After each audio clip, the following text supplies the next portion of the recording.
Hello guys, welcome to my channel again, and today I'm going to be teaching you on how to make your video crystal clear with CapCut. Okay, so let's see.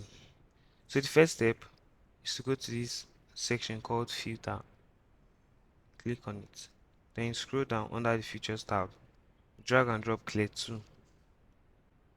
So the second step, under the section of live, you grab the second clear filter, drag and drop, then you extend it to the whole video. Next step is to go to adjustments, add the custom adjustments. Have a lot of effects going on. You can increase this section called particle, but right now I'm not going to touch it because there's no particle in my video. So it's how your video will look like with the filter and effects, and this is also how your video will look like without the filter and effects. Thanks for watching.